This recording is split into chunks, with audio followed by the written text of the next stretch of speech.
Inilah serangan militer Israel di Jenin Palestina. The Israeli military released these pictures. Their message: Israel's enemies can expect no mercy.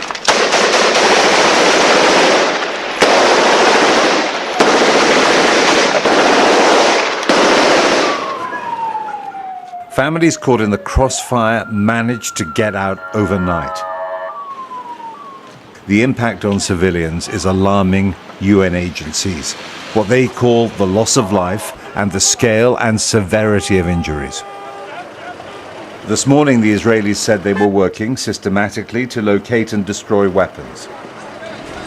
Palestinians had tried to make this part of Jenin a no-go area for Israelis. On the edges of the refugee camp, their fury and frustration overflowed. More families came out of the combat zone. The UN says Israeli strikes cut much of the camp's power and water. He said they'd been held by the army in a room. He said drones were shooting at them.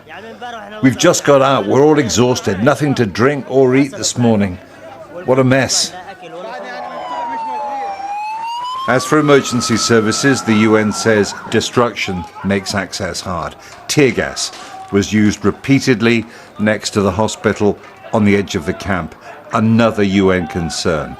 But it seemed to be aimed at crowds of angry Palestinians who gathered near there. Some had homemade bombs, potentially deadly, close up. Here they are, crude devices. Israel's firepower is very different.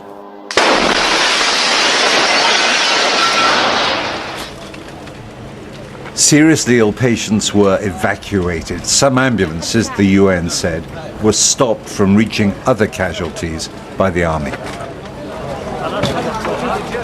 The crowds were nervous, excitable. This conflict dominates their lives.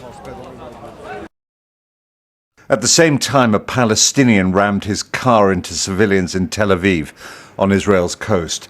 He was shot dead by a passerby. Back in Jenin, with drones still patrolling overhead, the Israelis were keeping up the pressure until the final order to withdraw. Young Palestinians, some with guns, confronted Israeli army units pushing into the town. It went on all evening. Jenin, the Israelis insist, is no longer a terrorism factory. When the camp opens up again, the price paid by Palestinian civilians will be clearer. Jeremy Bowen, BBC News.